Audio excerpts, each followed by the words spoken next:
মাহৰ পাছত মাহ খোৱা নাই এটাও হাঁহ তেনেতে বেপাৰীয়ে লগালে আকৌ কাহ যদি খোৱা নাই হাঁহ তেনেহ'লে আমাৰ ওচৰলৈকে আহ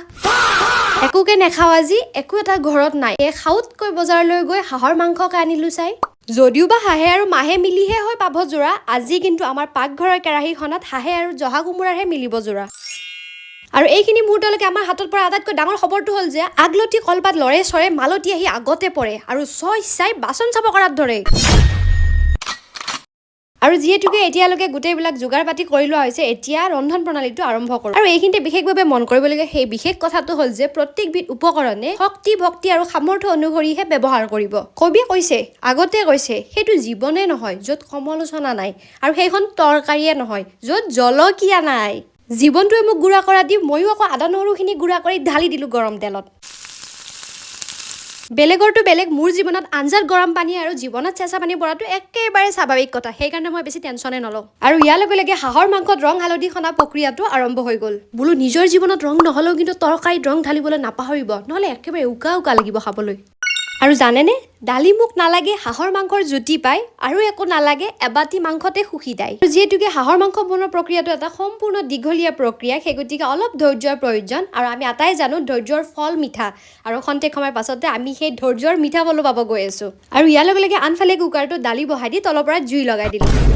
আৰু হাঁহৰ মাংস বনাওঁতে সাৱধান হৈ বনাব লাগিব সম্পূৰ্ণৰূপে ভাজিব লাগিব নহ'লে হাঁহে কেৰাহীৰ পৰা মাতিব পেক পেক বুলি আৰু এইখিনিতে হাঁহৰ মাংসৰ সুবাসে বায়ুত মিহলি হৈ মালতীৰ মনত এক আলোড়নৰ সৃষ্টি কৰিলে আৰু ইয়াৰ পাছৰ মুহূৰ্ততে মালতী আহি উপস্থিত হয় বাতিৰ সৈতে আৰু ইয়াৰ লগে লগে আনফালে মই জনীও আওকাণ কৰি মালতীৰ বাতিক সম্পূৰ্ণ মনোযোগেৰে ৰন্ধা বঢ়াত ব্যস্ত হৈ পৰোঁ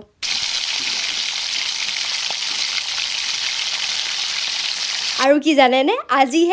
হাঁহৰ মাংস আৰু কোমোৰাই দিম ভাতৰ লগত খাজি কোমোৰা আচলতে বোকা কোমোৰা বিচাৰিছিলোঁ কিন্তু বজাৰত উপলব্ধ নাই কাৰণে যি কোমোৰাই পাইছোঁ সেয়াই উঠাই লৈ আহিছোঁ আৰু এয়া জহা কোমোৰা বুলি কৈছে নাজানো হয় নে নহয় বনাই মেলি খোৱাৰ পাছতহে আচল সিদ্ধান্তত উপনীত হ'ব পাৰিম বাকী যিয়ে নহওক বহুখিনি সময় এনেকুৱা কৰি লাৰি